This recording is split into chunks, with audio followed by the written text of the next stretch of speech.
back, everybody. It is 1:30. We are back in session. We are now on agenda item 25A for possible action, discussion and possible action on whether to suspend, cancel, or revoke business license number BL003942-2020, issued to Environmental Resources, Inc., DBA Easy Router Plumbing, for an alleged continuous operation of a business in violation of the Carson City Municipal Code. Hope. Thank you, Mayor. On November 19th, we spoke about this, and at that time, I advised the board of a complaint from the fire marshal that Environmental Resources, Inc., who's doing business as Easy Router Plumbing, is operating in violation of the fire code, which is a violation of our municipal code. Based on this complaint, the board directed staff to serve notice of an order to appear and show cause and to schedule a show cause hearing for today at this time. This notice of the order to appear and show cause was served on the business owner on December 3rd, 2020, consistent with the procedural requirements of the municipal code. Matt Thurman, the general manager of Easy Router Plumbing, is present. It is his job today to convince you why, or to show cause, if you will, on why this business license should not be revoked. The fire marshal, Dave Rubin, who made the complaint, is also present. I'll be giving up my seat to him should there be technical questions.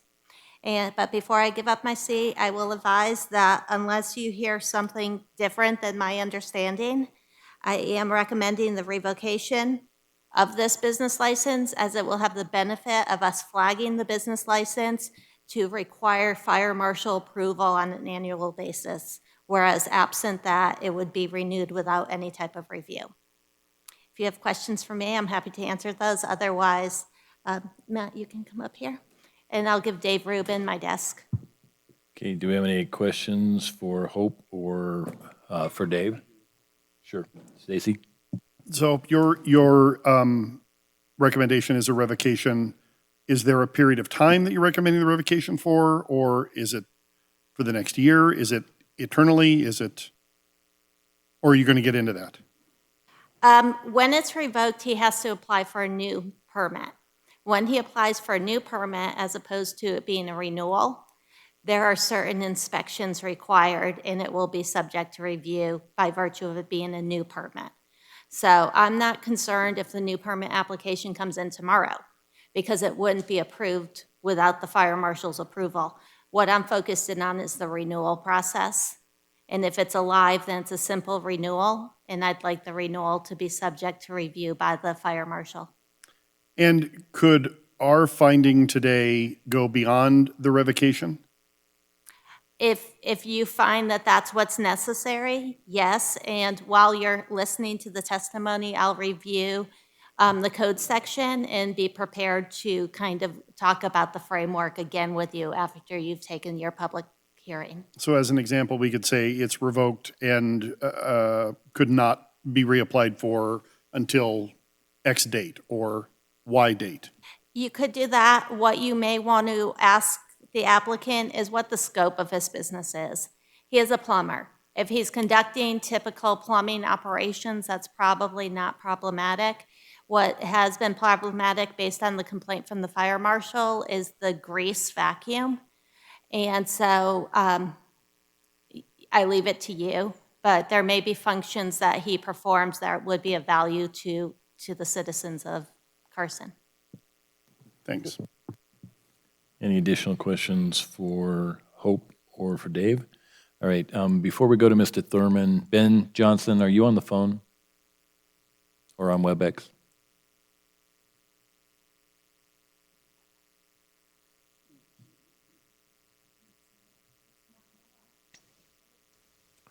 Ben, are you on the line? Yes, I'm here. Okay, great. I just wanted to make sure that you were listening in case we call on you. Okay, Mr. Thurman. Yeah, my license Yes, I'm here. is. Can you hear me? Yeah, we can hear you, Ben. Thank you. Yes. So we're going to let Mr. Thurman go, and then we may have questions for you, Ben. All right, Mr. Thurman, go ahead. Yeah, my license is for plumbing and You drain can cleaning. take your mask off while you're sitting there. Okay. And then on the microphone, make sure you push the button so that the green light is on. It's fine. green right now. Okay. I don't, is it working? Oh, there we go. Pull it a little bit closer. My license is for plumbing and drain cleaning. We provided this vacuum barrel to some of our customers for removing grease from their fryers, a safer method than getting burned. While we distributed it, which we shouldn't have, before it was UL tested. It is still in testing. It would be done testing if it wasn't for COVID. It took it back, they're telling me, 6 months. So we pulled all the barrels. Some of the vacuum barrels, we didn't know where they were because we've been through quite a few employees lately, and even then we were going through employees, and they couldn't tell where all the vacuum barrels were. The fire marshal asked me for a list of them all, and if I would have given him a list of where they were, I would have been lying to him because I wasn't sure where all of them were. We were trying to reclaim them all, but in some cases, the customers that we were supplying to would not give them back because they didn't want to wheel the grease outside anymore. They didn't want to put it in totes anymore. We've never had an... Can I interrupt you right there? No problem. A statement that you just made, you said that the fire marshal asked for a location. Yes. You didn't know where they were, but some customers that you gave them to didn't want to give them back. No. Okay, but when you say that, then don't you in fact know where some of them are? No, they said they didn't have them anymore. We asked for them back, and they said, we said, where's our vacuum barrel at? Because we're trying to recover them all. They said, we don't have it. So they were putting them in closets. They were doing other things, which I understand what they're doing. I mean, I don't blame them. They are good units. There's never been an accident or an incident with one, to my knowledge. They've been out there for 11 years. How this all came about was from a competitor, and he admitted to it, from a competitor that was also using the same, who copied our vacuum barrel, and then started using it. I put a cease and desist on him because I own the patent on it. So then he went and told OSHA, he called all the fire marshals, everybody. Even the fire marshals in Reno said, Matt, we weren't even aware of any of this until we had complaints, but they weren't. I said, did you ever research the complaints? They said, no, they were never viable. They were just people calling in. And I understand, and the fire marshal's doing his job. If it's not labeled and listed for pulling vegetable oil, I totally understand that. So we tried to get every single one of them out of there. And we even told and we told OSHA too, if you guys come across any, just let us know and we'll get them out of there. If there was an accident or an incident, I'm not aware of it ever happening. As far as not reclaiming all the barrels, you know, we couldn't get them all because we didn't know where they all were. Once we found out where some of them were, we even picked some of these barrels up from people's homes. They took them home. And they moved out of their house, and then the new renter said, hey, we got a vacuum barrel here that says Easy Rooter on it, Environmental Resources. Is this yours? And I said, yeah. So we did lose them, and our intentions weren't trying to hurt anybody or put anybody in danger. We were just trying to give them something easier and better than the method they had. Thank you. Mr. Rubin, good afternoon. Good afternoon, Dave Rubin, Carson City Fire Department, for the record. Dave, can you pull the mic closer, please? There you go. That would probably help if I took the mask off. Thank you. Did you have a question, or did you want me to give you a little recap? Or No, if you could just give us a recap and any comments that you may have, and then we'll go to Ben, and then we'll bring it back here for deliberation. Sure. As you know from the previous meeting, Easy Rooter was also issued a citation. We had that court date last week. They were pled guilty to both counts and were subject to a fine and some additional conditions from the court. The judge ordered that the advertising for the device be removed from their website within 24 hours. The picture was taken down, but the verbiage is still there. The district attorney's office is aware of that, and they're following up on their end. The company was also ordered to provide us a list of all the locations in town within a week or so, which I received that yesterday. There's about 20 locations in town, and we were aware of, I think, maybe 4 of them was where we had found them in the past. So I have an inspector over the next week or so that's going to go around to each and every location that's on the list that Easy Rooter sent us to verify that the devices have been removed. Just a couple things, as a regulator, and part of our job as a regulator is consumer protection, like I've said before. So, what Matt didn't mention is he did mention that they were, OSHA investigated them. He didn't mention that they were fined, and they were fined because their employees were using the barrels. So if it's not safe for their employees to use the barrels, why would it be safe for them to send them to a restaurant for that restaurant's employee to use the barrels? That just doesn't make any sense to me. And OSHA only deals with employees of the specific business. So aside from that, it isn't listed. The devices aren't safe, and that's kind of where we're at. As far as his business license, the other activities that he's involved in, we don't regulate, or I'm not aware of any complaints.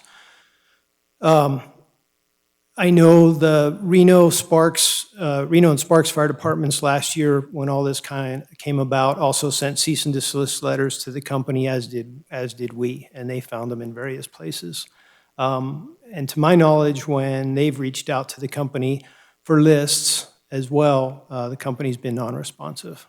So that's kind of where we're at. Thank you, Dave. Ben, do you have any comments to add? Can I jump in here? No, I don't. Brad, can I jump in here? I'm sorry, I'm having trouble hearing in this venue. What was the reason they were fined by OSHA? Can I speak? We'll go back to Dave. I'm asking You'll our have fire marshal. another chance. What was the I never was reason? fined by OSHA. Hold on. We'll get to you. The report that I have from OSHA indicates that they were fined because the equipment was not listed and they were having their employees use it. Now, they may have negotiated something else after that in terms of a settlement with OSHA, but the OSHA report that I'm in possession of, that's what it says.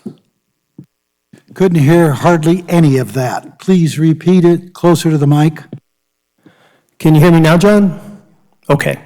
So the OSHA report that I'm in possession of indicates that they were fined for having their employees use these devices because the devices are not listed.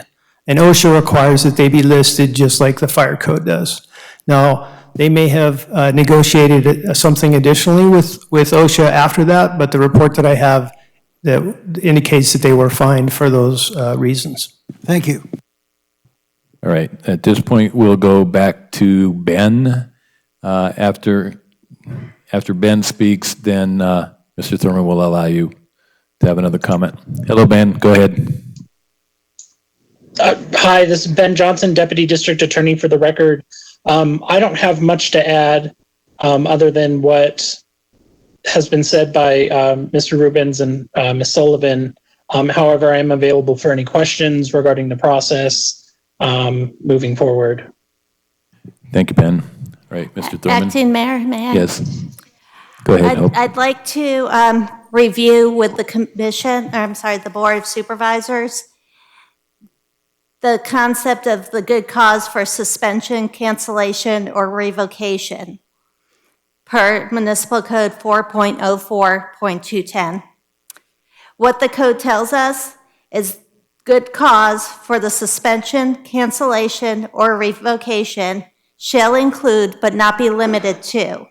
And there's 5 items. I think the first 3 are applicable. A, the existence of unsanitary conditions, noise, disturbance, or other conditions at, near, or in the premises which cause or tend to create a public nuisance or which injuriously affects the public health, safety, and welfare. The fire marshal has identified these vacuums as being a safety hazard. B, the commission of or permitting or causing the commission of any act in the operation of the business which act is made unlawful or is prohibited by any ordinance, rule, or law of Carson City, the state, or the federal government. The fire code is adopted through our municipal code. This is a violation of the fire code, therefore a violation of the municipal code. C, fraudulent practices or misrepresentations in the operation of the business or concealment and misrepresentation in procuring the license. This license was issued for traditional plumbing services. In the issuance of this business license, we were not aware that a grease vacuum, which in my estimation is not traditional plumbing services, would be being made available, and I suspect in the application for the business license at that time, the fire marshal wasn't aware that this would be within the scope of this business.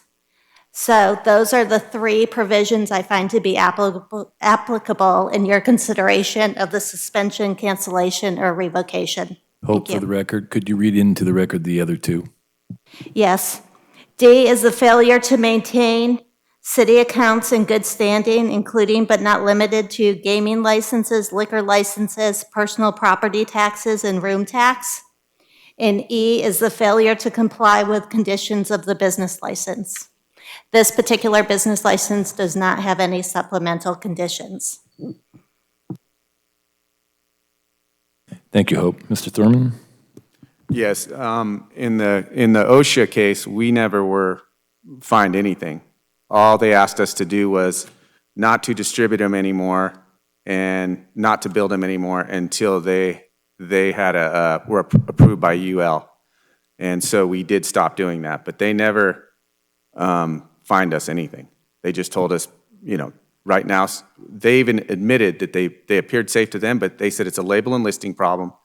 You get the label and listing problem, you can do whatever you want with them. But right now, it's just a notice, it's not a fine.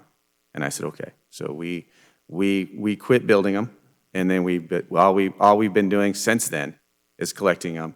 And I'm not aware of Reno or Sparks giving a cease and desist on those vacuum barrels. I know the fire marshals there, and personally, and I have never seen a notice from them.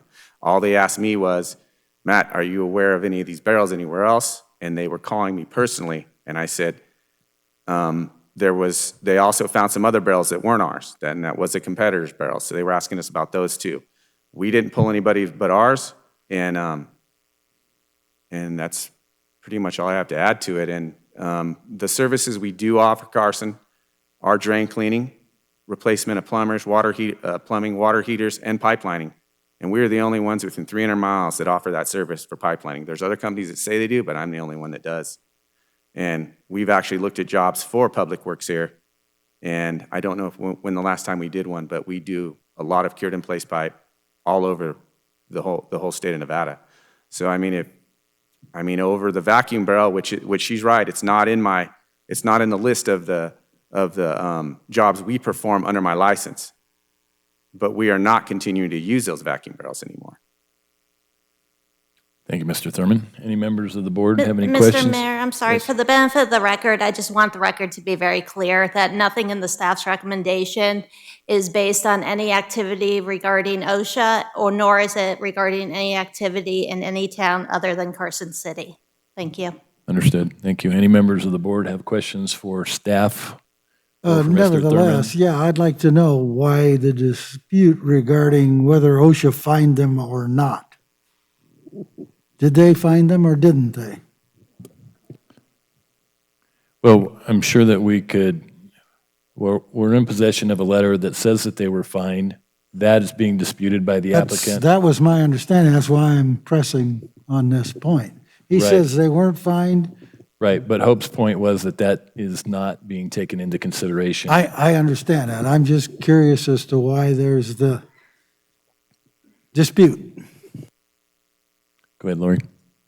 So just a couple of things I'd like to clarify for the record. So one of the issues that Ms. Sullivan read into the record for the potential for revocation, you indicated that you thought potentially he was not truthful on his application to indicate this service, because you said it was not usually supplied by a plumber. Who is it usually supplied by? Having been in business myself, would like to know that.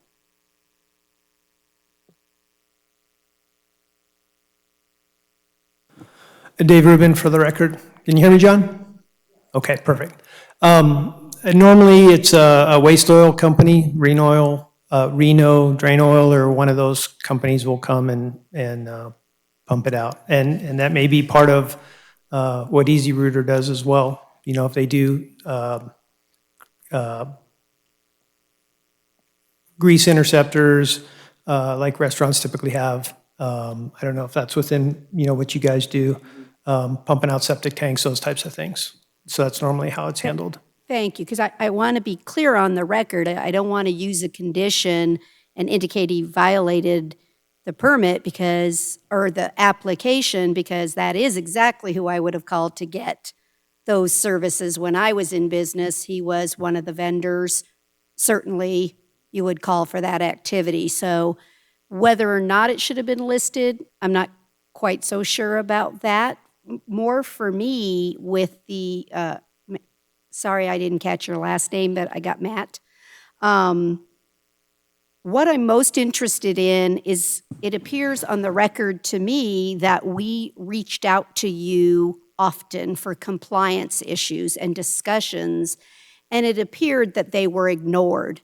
And I think that's our major concern here is you're responding to us now because we've come to this point, but why didn't you respond to Mr. Rubin's request for the locations, whether you knew them all or not? Why didn't you send a letter back saying, here's the 20 locations that I'm familiar with. I know I've got 10 more somewhere, but I can't locate them.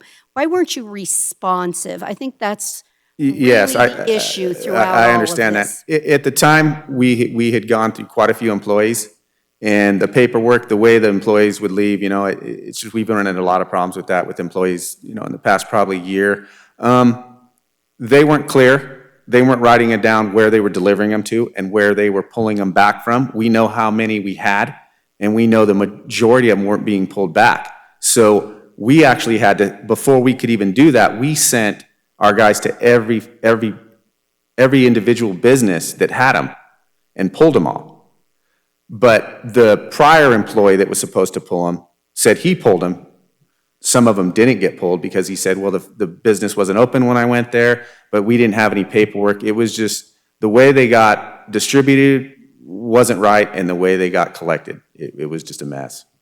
And that's why it was confusing. And I didn't want to tell the fire marshal that we honestly don't know where they are right now. I mean, some of them, like I said, we picked them up from people's homes. We found them in alleyways. We had the the actual police department in Reno said, hey, there's like 5 of your barrels downtown sitting in the back alley here. So we pretty much lost control of where they were. And I didn't want to give him false information. And so right when he told me he wanted them pulled, I told my guys to find all those barrels and pull all the ones where you know where they're at and get them out of there. Because if they're worried about it causing a problem with somebody or hurting somebody, I just want them out of there. So at that time, that's what we did. So it wasn't to be disrespectful. It just wasn't, I didn't want to be dishonest. I didn't want to tell them, oh, well, they're here, here, and here, and you're going to go there and look, and they're not there, and they never been there. Because we weren't sure where they went. Some of our customers or some of our employees were just handing them out they didn't want to pump some of the big rendering containers. So they would just dropping these vacuum barrels off there, and the vacuum barrels are expensive to build. So we had hundreds of them that we didn't know where they were, and some of the facilities that they were being dropped off at, they had 3 or 4 of them. Some of the big casinos, they had 5 or 6 of them. And they wouldn't even give them back to us. They said they were their property, which we don't sell them, we don't lease them, we give them free, just to use. So yeah, it was a pretty big mess to try to turn it back around. But it's not a factor now because we don't distribute them anymore, and we don't manufacture them anymore. Any additional questions? Invoice a free line is what you're saying. You didn't have on an invoice that product number. Nope, you're exactly right. No, it was a mess when they went out, and it was a mess to collect them all back up. And it was poorly run. I didn't oversee the oil division. I run the whole company. I have another gentleman who runs that division for me, and he just wasn't keeping track of anything. So that's when I said I sent everybody out, even some of my plumbers, to go find all these and get them out of there. Thank you. Stacy? So, Mr. Thurman, you're saying you built these devices at a cost to your company and just Yes. gave them away? we gave them free to use. We didn't, they're still ours, and we did all the maintenance on them, and we kept them up. Yes, we didn't charge them for them. So why would you invest hundreds of dollars and not get It's- anything back from that? Doesn't make any sense. So we have a competitor, and it's just it's miserable to do, but what happens is a competitor will come in and lowball you, and then they'll get your business and they'll get the oil. See, the oil has a value to it, but by the time you pump it and clean it and everything else, there's not a whole lot of value to the vegetable oil. So we were trying to get more vegetable oil to build that part of the business up. But in the process, to do that, you have to pump the grease trap, grease interceptors. Restaurants have grease interceptors too, which collects all the food waste and everything from the restaurant into a container outside in the ground. So what we were doing is we were offering that free to get their vegetable oil for free. Okay, so you were giving them the device, and then you were collecting the vegetable oil and selling that. Yes. And even with that, you're telling me you didn't have a list of where they were? No, because we offered another container too, which was just a straight barrel with a lid, a 55-gallon barrel with just a lid on it. And then we had another container that we ended up coming out with that was a 300-gallon container with 2 lids, which was a rendering container. So we couldn't figure out, we had built so many of those. And see, what happens is they get damaged. They get damaged, they get stolen. So as they're getting built, and as they're getting built and the other ones are coming in, we're just smashing them and pulling the lids off of them. So basically what it is it's a 55-gallon drum that's converted to a big vacuum. Yeah, I saw a picture. Yes, I and understand what it everything's looks like. heat-proof, but the motor's never been UL tested. Understand. Yeah, so we pull it apart, we smash it, we build another one. Yeah. So there's piles of smashed 55-gallon barrels. Can you speak to the fact that you haven't removed the advertising from your website despite the order from the judge to do that? I called my IT person myself, Thrive, and told her to remove everything on the vacuum barrel, and she told me it was. And as of when, Dave, Chief Rubin, has it not been removed? As right before lunchtime today, I looked at it. The pictures of the device have been removed from it, but the verbiage that talks about the mobile grease vacuum and you don't have to use totes anymore, all that language is still on there. Yeah, I was not aware of that. If he says it's there, then it's there. But when I called my IT person, I told her to remove everything on there about that vacuum barrel. I don't have any more questions. Thank you. Okay. Any final words for us? No. Okay, thank you, sir. All right. My opinion on this,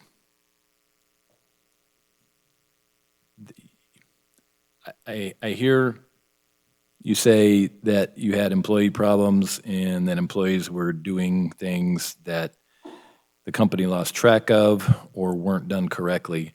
But at the end of the day, you are responsible for your employees' actions. I think I agree with Supervisor Bagwell, which is the biggest mistake made here was being non-responsive, because there's a difference between providing no response and providing a response that says, I don't know, I can work with you on this to come to a resolution. And so I think that those are the two big mistakes that were made. For me personally, and I'm just one of 4, but for me personally, I do find that there was the existence of a public nuisance, and there was concealment of services. So I intend to vote for the revocation of the license, but what that means is that it's just a reset button. That's not putting you out of business. What that's saying is that you're going to have to reapply for the business, and you're going to have to do it right this time. So that's my opinion, but I am only one vote of 4. So John, we'll start with you and then go to Lori and Stacy, and then we'll take a vote. No, I've listened enough, and I'll just keep my mouth shut and vote the way I think I should vote. So I'm interested, one, in allowing you to continue to do business. And so I think for this opportunity, we'll give you just a revocation without a time frame of saying it's revoked for a year or 2 years. I think I will just give you the revocation and the condition for you to come in tomorrow if you want, or January 1st, whatever that might be, with your new license, and that Mr. Rubin and Ms. Sullivan, before it's issued, can ensure that your compliance with the court order has occurred. I think that will show us that you intend to comply and work with staff and still let you be in business. So I'm not interested in a timing, just a revocation. Based on the testimony here, I don't know what assurances we have that this isn't going to happen again. I haven't heard anything from you, Mr. Thurman, to indicate that you've gotten control of this situation, or that we, as an enforcement organization or the fire department, has any assurance that they aren't going to end up back out there again in a month. Everything that you've indicated to me has said that you didn't know what was going on, that despite the fact that the court asked you to take it down from the website, it hasn't been taken down. So I don't believe you should do business in Carson City, period, for at least a period of time until the company can assure us that they can, that they're going to perform safely. I would recommend a revocation until March 1. March 1, 2021.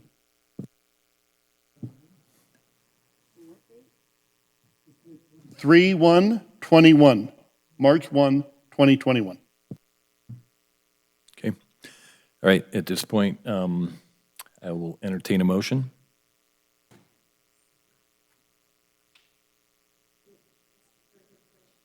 Yes, you may. Do you have, Mr. Thurman, a set number of clients that you are contractually obligated on a quarterly basis or monthly basis to do their pumping and Oh, yeah. things? Septics. I need to make sure that, Septics and grease waste. So we'll let them go. just bringing up the point that some of our businesses need a service that they may not be able to procure from someone else to stay in compliance with their license requirements. So as long as we're all assured that there's enough vendors out there to keep our businesses going, that's why I only wanted to do the revocation without a time. I want him to come into compliance, and I completely agree with you on that, Stacy, completely. But I just want to make sure I'm not cutting off my nose that now I'm going to have restaurants. That's who's going to be impacted by this, and they're already greatly impacted. I don't want to see them without a vendor, so I just bring that up for discussion or thought. The service that I offer, can I speak? Okay, sorry. Want to try a motion?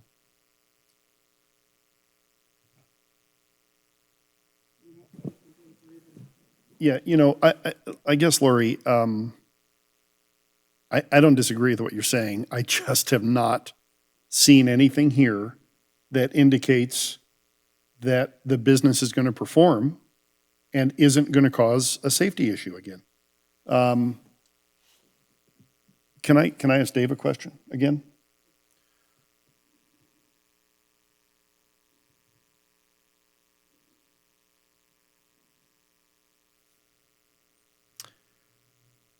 Dave, if we revoke the license, which would mean he would have to reapply whenever, tomorrow, for instance, do you feel comfortable enough from an enforcement perspective to be able to a degree of certainty, maybe not a degree of certainty, but to a reasonable degree, be able to ensure that what happened here won't happen again? I think I do. Based on that court decision, I think Mr. Thurman already understands that if we find these again, there won't be any warnings. We'll be going right to citation, and the court will definitely take a dim view of this. And there could be jail time, there could be other increased fines. So I know the court will take it pretty seriously. So I think hopefully Mr. Thurman understands that. I don't think that we'll have a problem again. And if we do, there's going to be a big problem for that business. So I think he understands that, and Okay. I would be comfortable with if you're asking me for my recommendation, which I don't have any authority on that, but I would be comfortable with without necessarily a time frame. Okay. Can I ask Hope another question? Mr. Mayor, thank you, sir. Hope this time. Thank you. Hope, if we revoke the license, what happens and how long of a period before he could realistically have a license again? And what happens if he performs in Carson City without a license between the time it's revoked, which is today, and when it's reinstated, which could be how long? Okay. First, the question on the reinstatement. Fastest I'm going to say is we're probably about 10 days out before he could get reinstated, only because we're in the middle of renewals. We have a backlog. We've got a lot going on in business license. Had it been a different time of year, it may have been quicker. What would happen if he sought reinstatement is he would apply for a brand new business license. Should you revoke it today, I will go back to the office and I will note that this business license is revoked. I will also put a hold on it so that if anyone ever goes to reinstate it, it will be clear. They'll have to open up what the hold is, and the hold will say, license cannot be issued or renewed without approval of the fire marshal. That is triggering any staff member who touches that license that we have to go to the fire marshal and obtain permission from the fire marshal. Quickest, I would think at this point, is 10 days. Should he operate without a business license, we would, and we learned of it, we would be before you seeking revocation based on operating without the license. So it's that fourth item. I asked you to focus on the first three. It would be the fourth one, and we'd be back before you. We could also refer that to the DA's office, because there is the option, if somebody's operating without a business license, for the DA's office to take the action. Okay. I'm prepared to make a motion if you're ready for one. Proceed.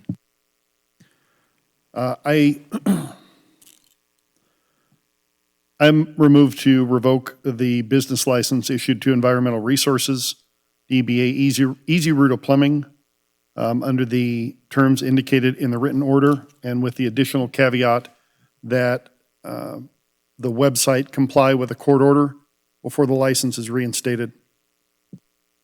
Second. We have a motion and a second. Any discussion?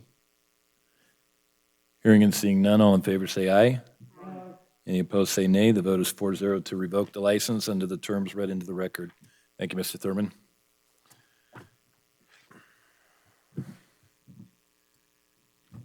Okay, we are on agenda item 25B for possible action. Discussion and possible action regarding a final subdivision map known as Schultz Ranch Subdivision Phase 5 for the creation of 29 residential lots on property zoned single-family 6,000 specific plan area, located at the southern terminus of Wheeler Peak Drive and the western terminus of Chalk Bluff Drive, APN 009311-47. Good afternoon, Heather. Thank you. Good afternoon. Heather Ferris, Associate Planner for the record. This is a request for a final subdivision map for the subdivision known as Schultz Ranch Phase 5.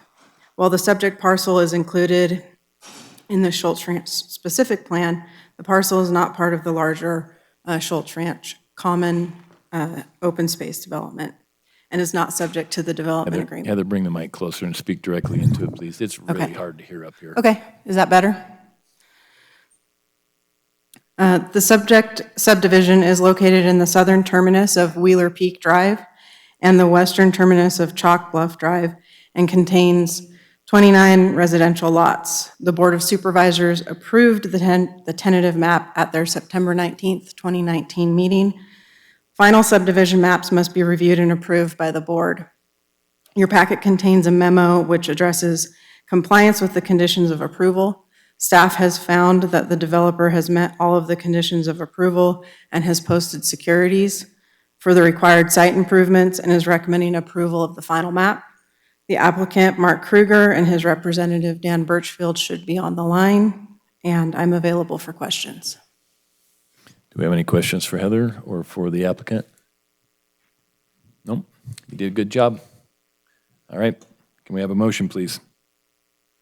I move to approve the final subdivision map known as Schultz Ranch Phase 5, based on the finding that it fully complies with all conditions of approval of tentative subdivision map TSM 19-124. We have a motion and a second. Any discussion? Seeing and hearing none, all in favor say aye. Any opposed say nay. The vote is 4-0 to approve the final subdivision map. Go forth and build.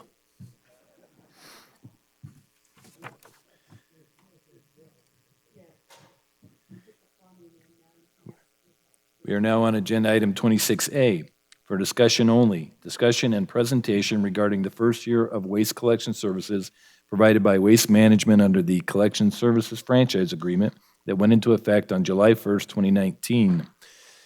Mr. Cooley, good afternoon. You want to take us through this, please? Good afternoon. I'm assuming you can hear me. I kind of boom. But we're here before you today to give an update on the first year. Rick Cooley for the record, operations manager. The first year of service, we're a little late for a couple reasons.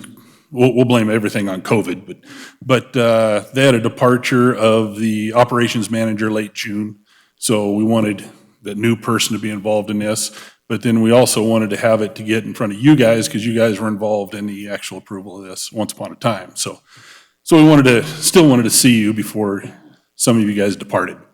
So what we have today is we have Kendra Kostelecki, you guys have met before. She's going to run us through a short presentation.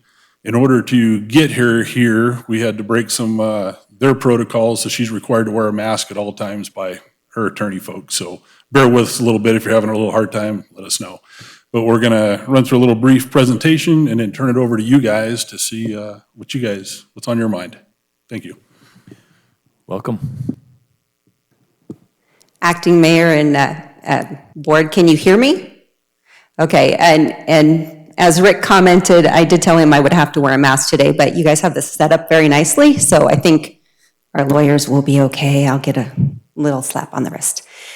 Before we get started, because it's been so long since I've seen you all, I do want to say, I want to express my sincere sadness and condolences over the passing of Mayor Bob Kroll. And I do also want to thank Rick and Nancy and all the staff for keeping the channels of communication open with us. That's been really helpful as we've rolled out this new program to head off any problems before they become really big problems. So, as Rick mentioned, we do... Let me interrupt you for just a second. Just before you start your presentation, can you please identify yourself for the record? I'm so sorry. Thank you. I'm a big deal, don't you? I'm Kendra Kostelecki, speaking on behalf of Waste Management. So we have a new district manager who should be on the line with us, Rich Spidiacci. Rich joined Carson City in July. He's been with Waste Management though for 26 years and has been successful in many roles during his tenure, including his most recent role as Director of Operations at Reno Disposal, Senior DM at Davis Street Transfer Station in Oakland, Senior Route Manager for Empire Waste Management in Santa Rosa, California. And prior to those roles, Rich was a WM driver at Empire Waste Management in the residential and commercial industrial lines of business. So he knows it from the ground up. He does also want you to know that he enjoys spending his weekends with his wife, Sylvie, his 8-month-old golden retriever, Sammy, his 3-month-old yellow lab, Buster, and Rich is looking forward to this next step in his career by improving our collection line of business in Carson City. We also have joining our team, or moving up in her role, Lori Mealer. She's the recycling coordinator for Carson City. She's been in the trash industry for close to 9 years and in customer service for over 20 years. She moved to Carson City from Southern California almost 2 years ago to work for Waste Management. She's been part of this contract since its beginning. Her customer service strategy is to put herself in the customer's shoes and see things from their viewpoint to get a better understanding of what they really want or need, because sometimes people call and they think they want something, but we've got a better solution for them. She also looks forward to working with Carson City customers to continue to improve customer service and educate everyone on how to recycle right so that they can recycle often. And again, she's on the phone, so you'll be able to ask any questions of her as we go along. And I am Kendra Kostelecki. I'm the contract manager. I have been with this rollout since the beginning as the communications person. But Greg Martinelli is retiring in a couple of weeks, and so I'm stepping in and taking over his role, and I'll be working closely with Rick and Rich to make sure that we are fulfilling all of our obligations and getting right where we need to. All right, so looking back over the year, we implemented some services that were different for Carson City, and that included doing mandatory service. And not everybody liked the idea of mandatory service, so there was a little caveat there for people who wanted to opt out. So we managed that. We've been collecting those applications for exemptions. The exemptions are down a little bit. We started with 211 exemptions when we first rolled out services. In July, which was the anniversary of those services, we were down to 142. So some people either didn't renew at that point or decided that they wanted service. At this time, we are currently back up to 205. So not as much of a difference. 211 initially, currently 205 a year and a half in. We also had a senior rate application, 86 of those at rollout, so that's a slightly lower rate for seniors or in the poverty level. That has increased from 86 to 105 current senior rate applications. We've been working with city staff to identify occupied lots and deliver containers. So with that mandatory rollout, everybody had to have a cart. Some people didn't have service before. We needed to figure out where those people were and deliver carts to them. And when we rolled out the new services, before we were offering trash, now we offer recycling and green waste, which is very big here in Northern Nevada. But that base service level included up to 5 carts per home. That's 1 trash and up to 2 recycling and 2 green waste containers. Not everybody wanted that many containers. Not everybody has a need or the space for that. But that was something that we had to figure out who was getting what and where to deliver those. We also worked with our commercial customer to identify the needs and review ancillary fees and services. So some of those things might be a lock fee. If they have a locked gate on their container and the driver has to get out and unlock it, there's a little fee for that. Maybe they don't need that. Maybe they don't need a push-pull. Push-pull is if they've got their bin in a place where it's difficult for the driver to access and the driver has to pull it out so the truck can stab it. There's a fee for that. But maybe they don't need that service. So our route managers went out there and looked and said, oh, well, if you put your bin over here, this would be better for you. You won't have to pay that fee. Or maybe you want to keep it secured because you've got people who are dumping in your bin and that's, it's worth the cost. So there were a lot of site visits, but there was some confusion about that initially. So it was really important to work with customers and help them understand what we were doing.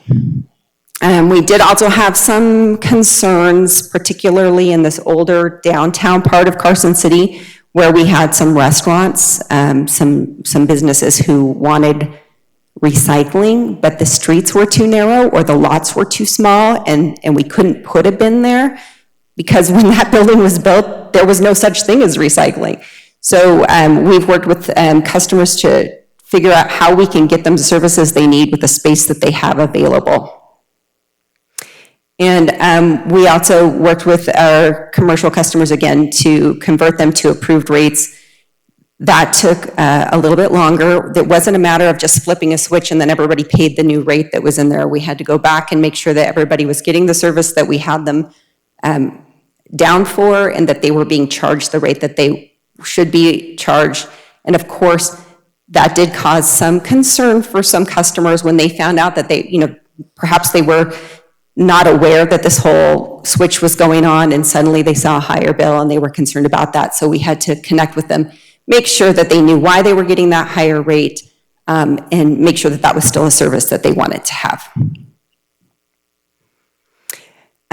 So then 2020, just when we were getting the rollout all squared away, 2020 hit us with some new things. So as Rick mentioned before, Waste Management does have some pretty strict protocols. I'm typically not allowed to leave my house because it's all about keeping the drivers healthy. None of us who work for Waste Management are immune to the protocols. We have to all follow them so that the drivers show up every day so we don't get a buildup of trash on the streets. We absolutely do not want to have a breakout among the drivers. So to that point, we still have a physical office. There is a local call service center. It is fully staffed, but the door is locked right now. So you can drop by and drop off your payment if you wish in a drop box, but you cannot go into the building. If you call, your call goes there. We did have, I'll just mention, we did have a point in time when we were rolling out services and the calls were coming in pretty strong. And there was a rollover protocol where if we couldn't get the calls locally, they would roll over to our Phoenix call center and then they would be responded to by our local team. As of November, that's no longer the case. If you can't get through to a call service agent locally because the new bill just came out and people have questions and we're getting a lot of calls, you roll over into a voicemail and then we respond from that. So no calls at all are going to Phoenix right now. We also, with the pandemic, when it first rolled out and nobody knew what was going on, except for that we needed to all stay home, and that included closing down businesses such as restaurants, our sales team jumped into action and they started proactively shutting down services for local businesses so that with all that they had going on, they didn't forget to turn off their garbage service and then end up with a bill that they shouldn't have because they just didn't have the trash to be taken away. And in the midst of all of that, our first price adjustment hit in July. So while unfortunately we were experiencing, some of our residents were experiencing some financial difficulty, it caught their attention that the bill did go up. And we can talk about why the bill goes up a little bit later, but it's based on the CPI in December, but it's implemented in July, so it sort of looked like WM was raising prices at a time that was difficult, but that's kind of a miscommunication. All right, so I want to talk a little bit about our customer service because I understand that this is a real top priority for you guys and you have a lot of questions about this. And I do have, I was given some information that you had some specific questions which I'll try to address now, but I put together a packet which I'll get to Rick Cooley so you guys can do a deeper dive. And if you have any further questions about specific comments from customers, I'm happy to go over those with you later. But what we're seeing here on this slide is some call stats. This is from 2020, January through October, so Q1 through Q3. So calls received, that's a pretty self-explanatory column. That's how many calls came in that month. The second column is how many calls were answered. So why is there a difference there? Because in the third, or I guess that's the fourth column, the abandoned percent, those are customers that hung up on us. They didn't get their call answered in a certain amount of time or for whatever reason, misdialed. They hung up on us, so the call didn't go through. The next column is average speed in seconds to answer a call. So for instance, in January, most calls were answered within 8 seconds. But let's see, July is when the new bill would be issued. So that's not a big difference, but that's 9 seconds to answer. In October, I don't know what the call driver is off the top, but our response time slowed to 11 seconds. And then in the last column, you'll see about how long those calls were in total. So about 2.5 minutes on average. Those are in seconds.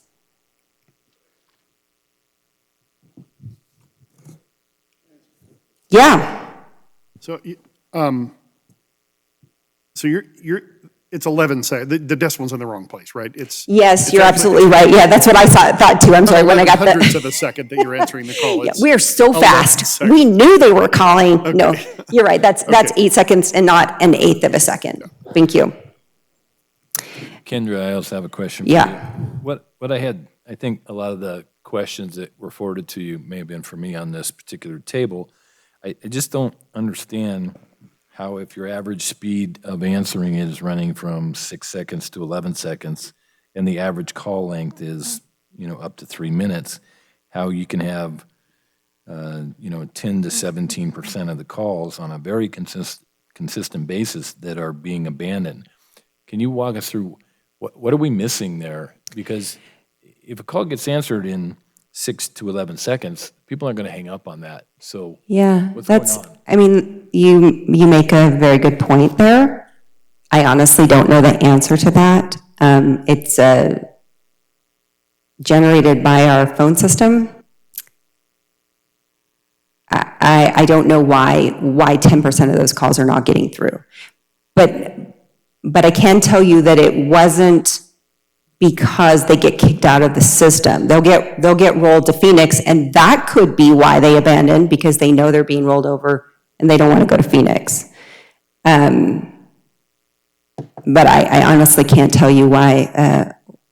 When did you say the phone system stopped forwarding calls? November of this year. Okay, so this entire table would be under that?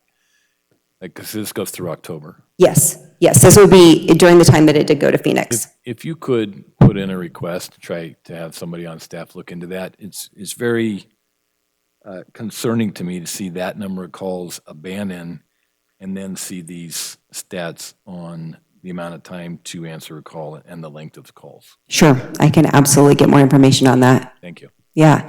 So what's not in this table, and actually I don't have a slide for it, but I'm going to walk through some of the reasons why we get calls.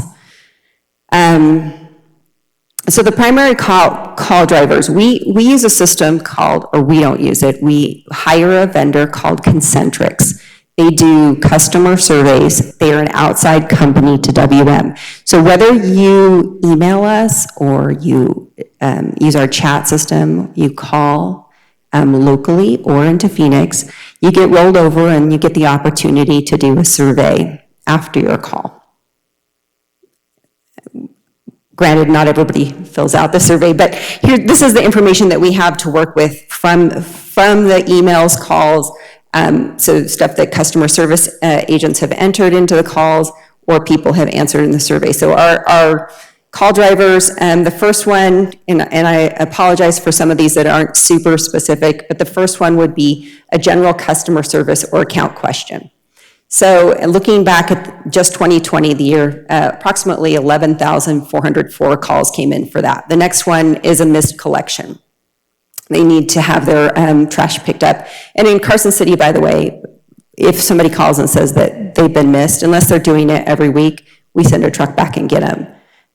That's not the case in all communities. So a missed collection, we had about 6,335 calls on that. Reporting our experience and problem, that's just a generalized, I can't tell you what the problem was, about 2,431 calls on that, calls about communications and notifications. So that could be regarding whether or not they're going to get service on a holiday. That's about 1,358 calls, calls about billing and pricing.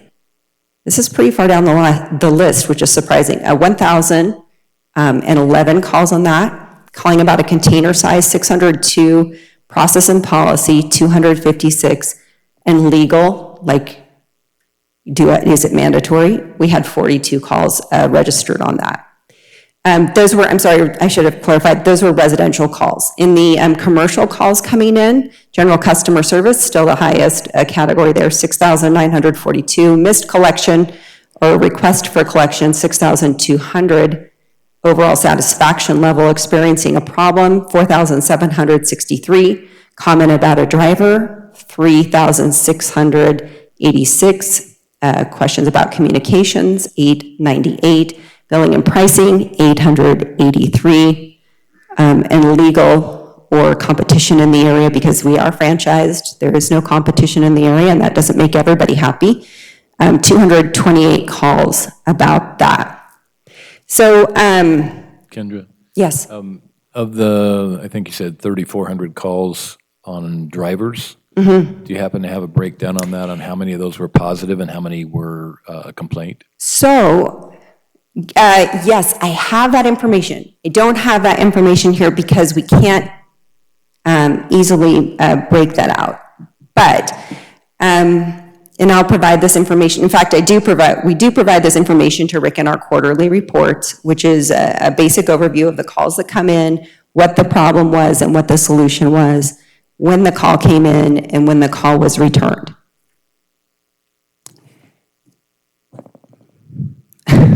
But it's 2020. So I will admit that during the transition between our old district manager and our old recycling coordinator / customer service manager, we did fall off on our reporting of that a little bit in Q2 and Q3 of this year.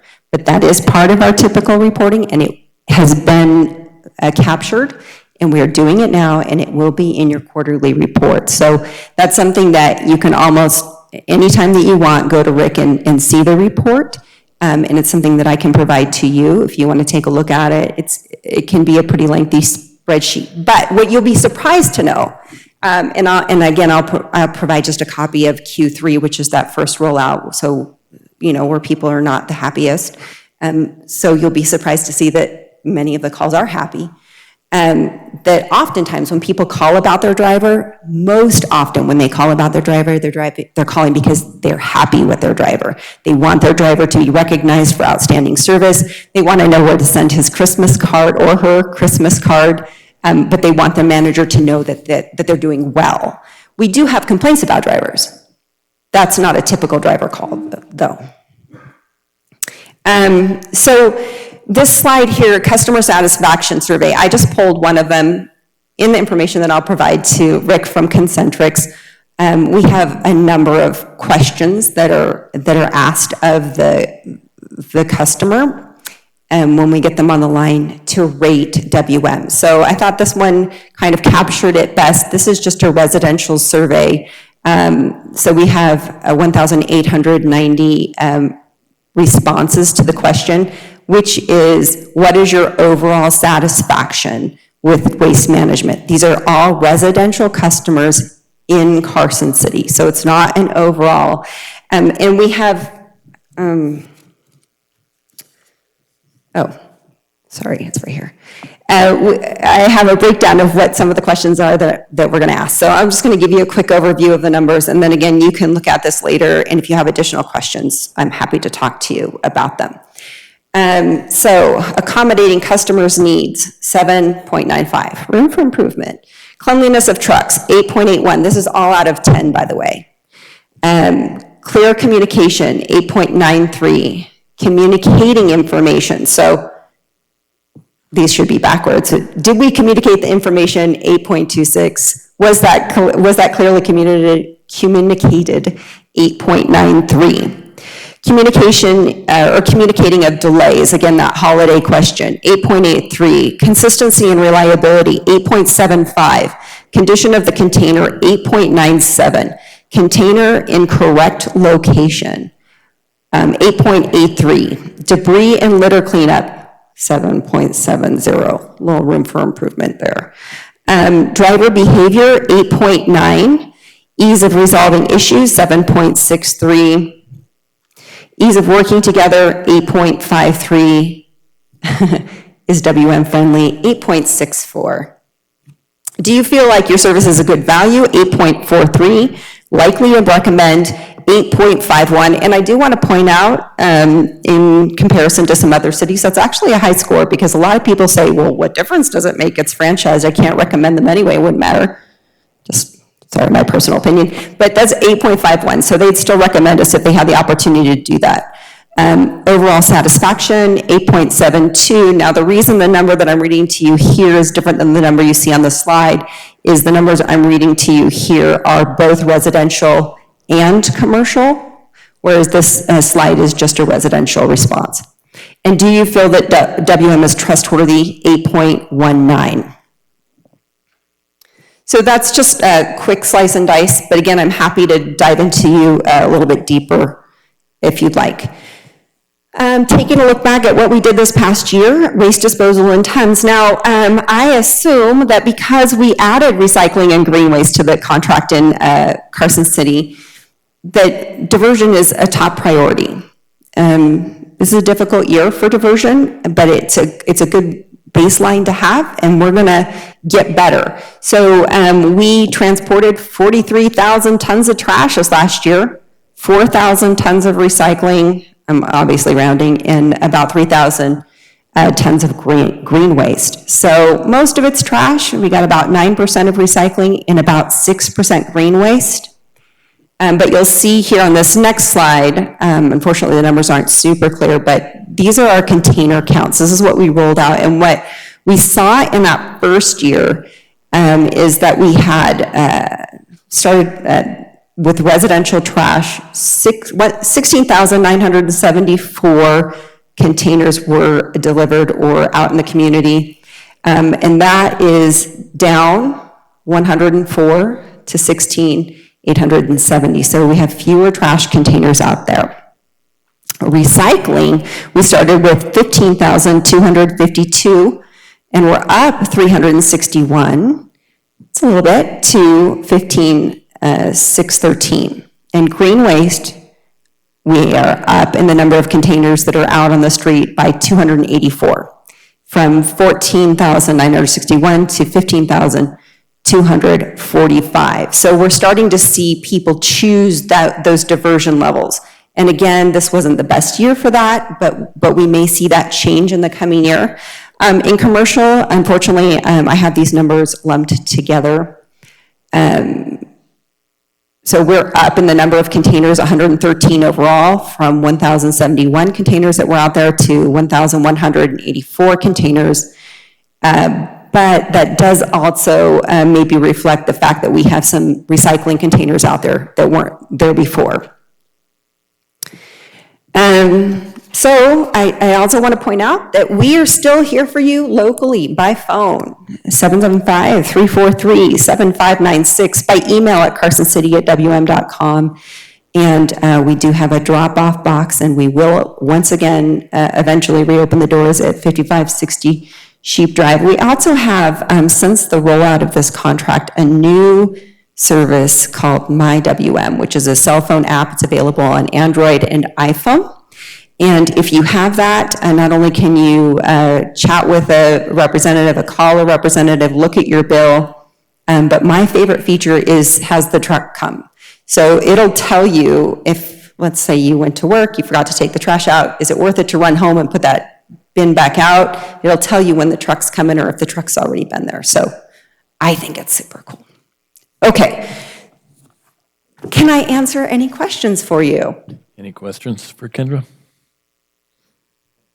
Okay, go ahead, Stacy. Kendra,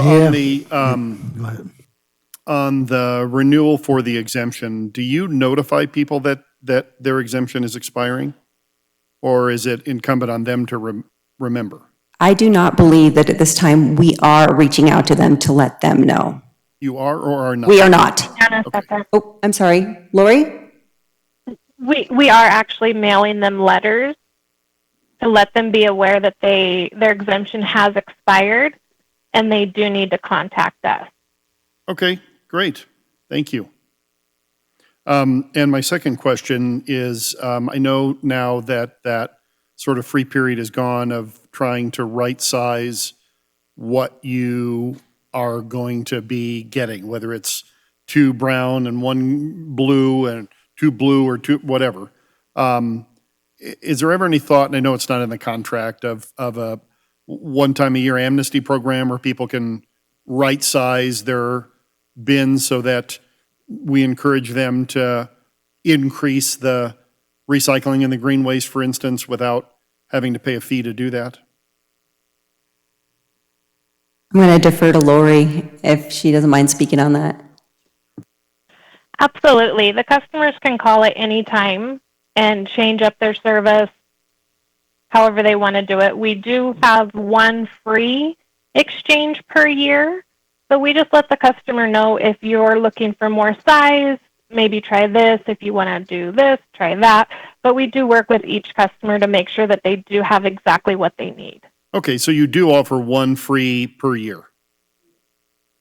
Per Yes, customer, we do. correct? Okay, good. That's Yes. worth mentioning again. So I'm glad I brought that up. Thank you, because I think as people, I don't think people knew right at the beginning what they were going to be filling. I mean, I knew that I asked for a second yard waste bin, and I promised myself I'd fill it every 2 weeks, but I've failed in that endeavor because I don't do it the way I thought I would. But I do fill it quite often. So thank you. And I guess my only other comment relative to the whole thing is that is keep up the communication. For instance, when Brett left, I don't think anyone on this board knew that. And I think it would be important for us to know whether that is communicated from you to Rick, and maybe it didn't get communicated internally. It would be nice for us to know, because by the time someone calls a board member about their unhappiness with waste management, they're really, really unhappy. And it's gone to a point where they feel like they have no other choice but to call an elected official to kind of straighten things out. And it would just be helpful to make sure we know who we're talking to when that happens. So thank you. And I want to apologize. That's my failing. I should have reached out and let you know about that. And I don't want to blame everything on COVID, but so much communication was happening right at that point in time that I didn't reach out thinking this is probably the last thing that you were concerned with. But if you're getting a call from an angry customer, to your point, to be able to move that off so that you can move on to more important things, I understand. Yeah, we just want to be able to get them to the right person. And if we know who that is, we can send them that way. So thank you. John? Thank you. I think Kendra knows this. I'm the guy who voted against you guys. You all recall that. And I've had a lot of calls from people who are unhappy. I did my best under those circumstances, but I, of course, told them I was not the guy who wound up giving you waste management. But I have a specific thing, and I don't know whether this is for Rick or for Kendra or for the new lady I haven't met yet, and I'm meeting online. On the yard waste situation, I personally, and some of the people who called me, am a little bit perturbed by what the contract left us with.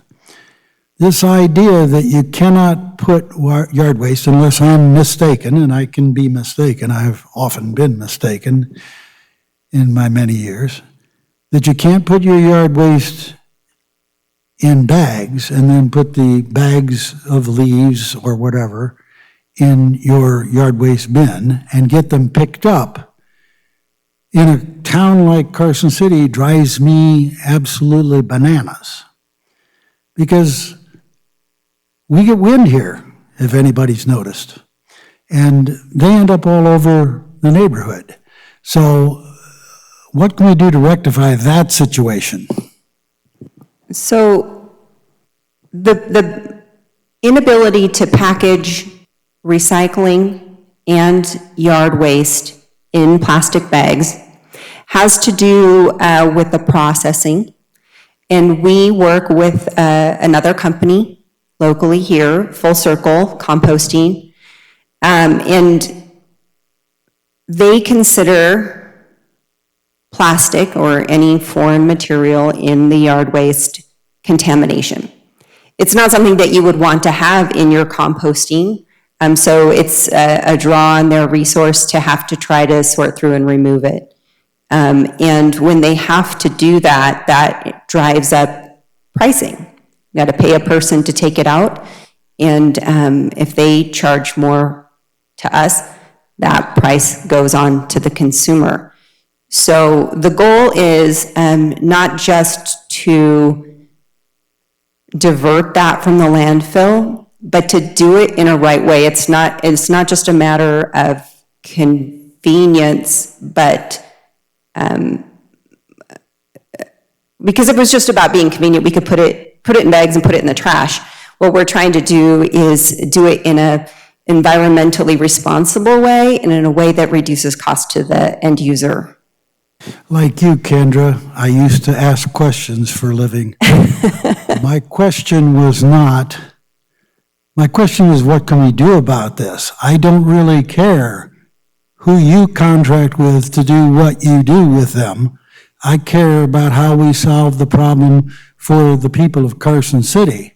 If I put my leaves in my bag, I can put them in my yard waste bin, and they won't blow away. If I put them in there in a windy city and they're leaves, they blow away when the lid comes off. Can we find a way to secure the lid besides me putting a big rock on top of it? Can we find a way to serve the people of Carson City, not your co-vendor? So I just want to say we're happy to continue to work with the city to find solutions that are the best. I don't have an answer for that today, what the solution would be. I think Rick did want to weigh in on that, though. I called some time ago on another matter, and I recall you saying, well, wait a minute, that was in the contract and your Public Works Department requested it. Not this, but what I called you about a year or so ago. Is this in the contract that we have to do it this way? Yes, that is correct. And the reason it is in the contract is to keep our costs low, to keep that contamination low, so we could use a vendor, because if we allowed the acceptance of bags into the stream, somebody's gonna have to charge us an additional fee in order to cut those bags loose, and there's all sorts of additional costs to that. So in order to keep the recycling stream, costs down, and also our composting costs down, yes, it's written into the contract that they cannot be bagged, and that's another reason for providing carts to secure those. Yes, I agree that on some windy days, there could be a lid blown open and whatnot, and yes, we got people all over town that'll put a little rock on their top of their lid or whatnot. There's some things that the residents can do to prevent that also. I mean, prevailing winds are usually from one direction in any given storm. Rotate your cart around. I mean, it says wheels to the curb, but I know drivers, if you turn your cart around, they're still gonna pick up your cart anyway in order to make those adjustments for the wind. So yes, the drivers and Waste Management is trying to work with those constraints, but in the contract, we said no bags in order to keep our costs down. So pardon me, Kendra, I didn't realize it was us that did it. But at any rate, we need to fix that problem and some others. I recall one of my colleagues up here once talked about the bear situation and how that might cause some problems. I will get off my horse here. I'm never going to be happy with Waste Management. I'm not sure I'd have been happy with one of the other vendors either. But at any rate, it's the people. I hope both of you realize I'm only talking here for people who are very frustrated. I'll end my diatribe. You have questions, Lori? Or just a comment. One of the things that we had in the contract was that we could put community cleanup dumpsters every so often. And so I don't want that to get lost. And I recognize it was because of COVID, we didn't do some of these things, but please don't let it be lost, the first opportunity that we have, Rick, in case, well, the new ones might be listening to us. But the objective was each of us could pick a location for our own, one in Ward 1, 2, that we could actually have some community cleanup. So I'd like you to keep that in mind and potentially bring me back a plan. What are we going to do? Probably August, September range, but please don't miss it, and I'd like to see a plan. Thank you. One of those things, Lori, just to add on to that, we actually got with the Parks Department. And one of the things we looked at that would be very beneficial is going out into the canyon lands, if you will. And so we actually did one the beginning of the year in, I want to say February. One of the groups got together and off of Sierra Vista went up and pulled garbage and car frames and stuff. And so we got it was last minute, there's supposed to be a plan and 30 days notice and whatnot. It was about a week and a half, and Waste Management stepped up and said, no big deal, what do you guys need? And so on a Saturday, they provided 2 bins. We couldn't get 3 into the location we were looking to get into and service those bins throughout the day. And I can't remember right off the top of my head how much we collected, but we did do one of those before COVID shut us down. But with working with the Parks Department, we talked about, hey, let's pick, a couple of these a year to where we can go into maybe the Gonai area or some of these other areas that are getting land-based with tires and other things and service those as part of these cleanups. So no, we'll keep on that. Rick, we had also requested the community bins for the Trump rally at the airport. Did that happen? Yes, Waste Management provided those for us free of charge. Thank you. Kendra, I have a couple questions for you. First, you made a comment in your presentation that you had a lot of calls or a lot of feedback from commercial customers during the transition because their bills went up. But I remember specifically when this contract was approved that the commercial rates were going down, I think in the neighborhood of up to 20% for a lot of customers. So can you explain your comment versus what my understanding was on the commercial rates? Sure. And I apologize. I probably did say a lot,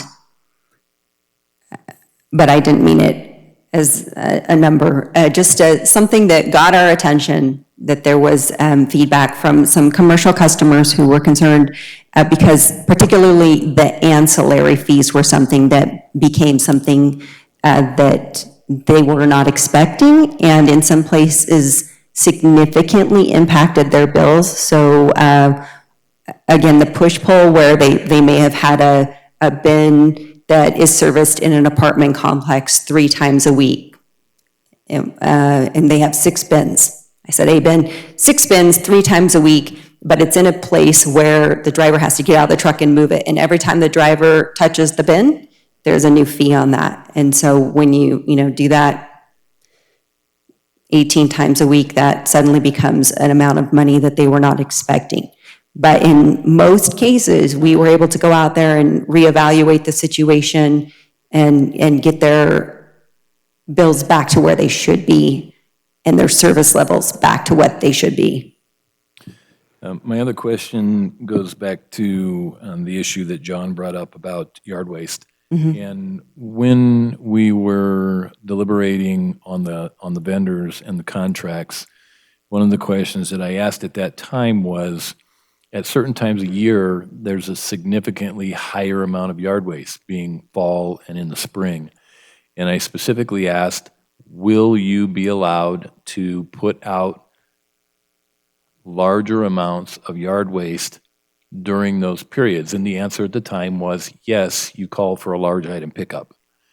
The problem with that is that you can't realistically do that because you don't have the additional yard waste container. So you can't put out the leaves in bags like John was mentioning. You got to put them in your general trash bin or in your yard waste bin, which is already full to overflowing during the spring and summer. So that's something that if you could look at and try to come up with a solution, because that it's a real issue during those 2 times a year. There's a lot of yard waste. People want to be able to put it out and get it picked up, and there may be a theoretical way to do that, but the reality is that you can't do it. Thank you. Yeah, I'm sorry, want to audibly respond to that, yes, you are correct. If a bulk pickup would go to the landfill rather than green waste. So we can definitely look into options going forward to provide expanded yard waste seasonally when we review the contract. Great, thank you very much. Any additional Be questions? back on that. Don't just look into it. Get it done, please. Thank you, John. Any additional questions? Great. There's no action for us to take on this. Thank you very much for the presentation. Welcome, new staff members. I'm sure you'll hear from us. Thank you. Thank you. We're now moving on. Thank you. Thank you. We're now moving on to agenda item 27A for possible action. Discussion and possible action regarding a proposed amendment to the interlocal agreement for administrative services and facility use and management between Carson City, the Carson City District Attorney's Office, and the Carson City Culture and Tourism Authority to amend and delete provisions related to the administration of the 1% transient lodging tax dedicated to the implementation of the city's arts and culture master plan and the development of a cultural tourism campaign, the 1% tax, to transfer $118,000, the proceeds from the 1% tax from the city's arts and culture fund to the CTA, and to close the city's arts and culture fund. Nancy. All right, so the, let's see, the tax that is dedicated, the 1% transient lodging tax that's dedicated to the implementation of the Carson City Arts and Culture Master Plan was initially under the purview of the CTA, and the arts and culture position that was funded by the tax was housed at the CTA offices from October 2016 to March of 2018, when it was then moved under the city. Eventually, this position became vacant in June of 2020, and since then, since the vacancy occurred, the CTA staff and the city have had several meetings to discuss the administration of the tax. And given the CTA's expertise in attracting visitors, marketing special events, and the promotion of arts and culture, both the city and the CTA staff believe that the administration was better suited under the purview of the CTA. This was presented to the Cultural Commission and the CTA during a joint meeting that we held on November 19th, and both boards voted unanimously to recommend this move to the Board of Supervisors. So this change requires an amendment to the current interlocal agreement between CTA and Carson City to delete those provisions that are related to the administration of the 1% arts and culture tax. Also, the CTA met on Monday, and they voted unanimously to approve this amendment. Any questions for Nancy? I assume unanimously meant that my colleague in ours, Stacy, voted for this, so if that's what we want, that's what we'll do. So just in general, I want to say that I'm going to support what we're doing here because I believe the hotels are responsible for collecting the dollars, and I think we owe it to them to have care, custody, and control of the dollars, that it's meeting the projected purpose of those dollars, and I don't see any better way to do that than have the CTA board review and ensure it's meeting the goals and objectives. And so I just think it's a better placement, and then I hope that the motels will support the continuation of the tax to be able to do arts and culture in our community. So I think it's a good move because I think it gives the hotels and motels a level of control and understanding of the purpose of the money. So, Stacy, can you give us an update on the CTA meeting? Yeah. So we had the joint meeting with the Cultural Commission, which had, to my knowledge, never happened before, between the CTA and the Carson City Cultural Commission, which we vowed to at least get together annually. It was silly that there had not been meetings between those two boards, a joint meeting, at least one, between those two boards, because their mission is very similar. So at that meeting, we overwhelmingly approved the request to come to this board to move that tax back, the collection of it, the maintenance of it, and the administration of it back to the CTA. At that meeting, we also directed the CTA executive director to work with the city to do a contract for February, March, April, and May to put an arts and cultural director in position for a short term via a contract, because we don't know if the tax is going to continue. So we gave very specific direction as to what that contract will look like, some very specific goals for that individual or corporation to accomplish in that 4-month period of time. One of those is to reach out to the lodging properties, which CTA, the executive director, and the chair have already started. They've contacted, I believe, 6 of the top 10 in terms of revenue, top 10 lodging properties in the community. And they're gathering feedback on the 1%. The early feedback I'm getting is that there's support to continue, that there are clear linkages between arts and culture and heads and beds, which is the goal of the CTA. And so I think this is a wise move. The support is there at CTA. The position I felt when it was moved to the city was sort of orphaned. It to me felt disconnected. There wasn't really support at the city level. There is administrative support, and there's like-minded events, like-minded individuals, and like-minded activities happening. Much more synergistic approach if we put it back under CTA. So I think everyone on those 2 commissions overwhelmingly supports this. Interesting comments, because this was a case where we tried to accommodate personalities, and a couple of personalities. I'm not calling out any one person. There was more than one person who we were trying to accommodate and work around to try to keep this program going.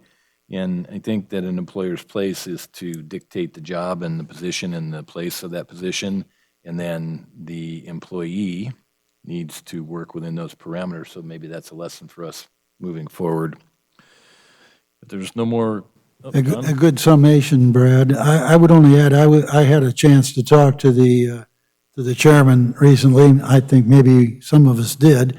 And I assured him it didn't matter to me if the money was spent long-term on a person or a set of projects or how we worked it. And I think the interim idea that Stacy has just voiced about having something in place going forward until the decision is made on whether continue lodging tax is good. I told him frankly, I said, I don't want to see this program go away. And it probably doesn't matter much because I'm no longer going to be on the Board of Supervisors. But as a citizen of the city, I think culture has contributed a lot and will contribute a lot more to putting heads in beds. But the money is well spent, and I'm sure CTA will do a good job of figuring out how to do that. So whether it's one human being or a set of human beings, however we utilize that money, I'd like to see the money continue. Thank you. Any final comments or questions from anybody? All right, somebody like to bring me a motion, please? Yeah, I'll do it. I move to approve the amendment as presented. We have a motion in 2 seconds. Any final discussion? Hearing none, all in favor say aye. Any opposed say nay. The vote is 4-0 to approve. We're now on our last action item, 28A for possible action. Discussion and possible action regarding a proposed city manager employment agreement between Carson City Manager Nancy Paulson and Carson City to be effective December 17th, 2020 to June 30, 2025 for a starting annual base salary of $190,500 for the first year and a 5% increase beginning on July 1, 2021 and on July 1st of each subsequent year of the agreement. Melanie, good afternoon. Good afternoon, Melanie Bruchetta, Carson City Human Resources Director. I'm here today to present an employment contract. The current contract ends on December 20th between the city and the city manager, Nancy Paulson. This contract will have an effective date of December 21st, 2020. So if you do approve it, I would ask that you make that part of your motion, that you amend what you have before you. I'll briefly go over the changes. The first one is the term of the contract. The current contract has a two-year term. The proposed contract will have a 5-year term from December 21st, 2020 to June 30th, 2025. In addition, there will be a change in the salary from $133,901.95 to $190,500, and an annual increase effective on July 1st of each year of 5%. The third significant change is that the performance review will be held at the discretion, a public performance review will be held at the discretion of the board members. However, you are required to have a performance review with the city manager one-on-one prior to June 30th of each year. Of course, every HR department will tell you that you should have a continuous conversation with your employee and that you not wait and have that conversation on an annual basis, because that's not fair to that person. And finally, the last one is that the payment, she will receive payment for any accrued management leave that she has on the books, not to exceed 40 hours prior to July 1st. Do you have any questions? I don't have a question, but I do have a comment. We provide Nancy with a performance review every year in public. I've been very vocal that I don't like that process. However, I'm always very honest with her about her job performance. I've told her multiple times when she first got the job, you got a lot to learn, so get learning. She's done it. I mean, I think that she's done everything that we've asked her to do. I think that she's the right person in the right place at the right time for Carson City. And so, if it's one of the last actions I take, if I can approve your contract, then I'm happy to do that. Have any additional comments? John? Go ahead. If Stacy wants to go first, he can go. Doesn't matter to me. Stacy didn't have anything. Oh, Go ahead. okay. I have a question. And I read this, I think I understand it. Am I understanding correctly that what we're doing is going to the figure you used, 190 roughly, on December 31st, and that there would be a raise at July 1st of 2021, or am I incorrect? You are correct that beginning on December 21st, she would go to the $190,000 500 figure. And then July 1st of 2021, she would receive a 5% increase. Okay, so what you're saying is we're renewing the contract December 31st, but the raise starts July 1st. Is that right? The raise will start, she currently makes $103,901. No. That doesn't sound How about right. 183? $183,901, sorry. And she'll be going to $190,500 on December 21st of this year. Then on July 1st of 2021, she will receive a 5% increase. Well, I certainly wouldn't deny my city manager a raise, but that seems, after 6 months, to be an interesting concept. Put it that way. If I could, John, I sat down with Nancy and we looked at comparable salaries for city managers. The most comparable salary for a city manager for a city of our size in Nevada is $210,000. So what I asked Nancy to do, and she complied or agreed to present it this way, was to not try to get to that market salary, comparable salary at one time in one jump, and to spread it over the term of the 5 years, and also to get the raises back in line with the fiscal year rather than being 6 months off. So it was structured this way at my request, just to try to clean things up and to get the increases done over a period of time rather than one big amount right up front. Well, in hearing that rationale, I think I can go along with it. My question is relates to the 6-month period, basically. But I don't disagree with you, although I've said many times here, I don't really care what's happening in the area. I care what we do in Carson City. But you're right, Nancy's done a good job. She should be rewarded. The 6 months just bothered me a little bit, and I wanted to ask about it. So I will go along with the majority of this board because she's earned it. Any additional comments? Go ahead, Stacy. I just want to lend my support to Nancy as well so that it's clear to her that any issues I have had in the past, you've taken care of and you've listened to what I have to say and have every faith that you'll do that going forward. So you have my support as well. And Brad, when this motion is made, I think you should make it. Be happy to make it, if everybody's okay with that. All right, I move to approve the agreement as presented. Oh, sorry, can you make the effective sure. date? December 21st. Yes. Thank I you. move to approve the agreement with an effective date of December 21, 2020. We have a motion and a second. Any discussion? I look forward to working with you, Nancy, over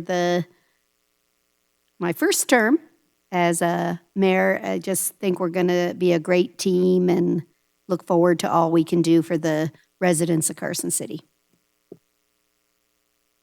With that, all in favor say aye. Any opposed say nay. Vote is 4-0 to approve your contract. So you're stuck. Can I say something real quick? Sure. I just want to once again thank all of you and just tell you I've really enjoyed the last 2.5 years of being the city manager, and the last 22 years that I've been with the city. I can't imagine working anywhere else. Definitely had some curveballs thrown at me and had some difficult decisions to make over the last few years. I probably was not perfect with how I handled everything, but I think I handled them mostly pretty well. So thank you for this opportunity. Thank you, Nancy. All right, we will move on to our final public comment. Desi, anybody on the line for public comment? There is no final public comment. All right. Any other public comment? If not, I'd like to take this opportunity under public comment to thank the citizens of Carson City for giving me the honor of representing them for the last 8 years. It truly has been an honor, and it's been a great personal growth experience for me, and I won't forget it. I echo that. Although I only was in 4 years. And with that, we will adjourn. Signing off. Thank you very much.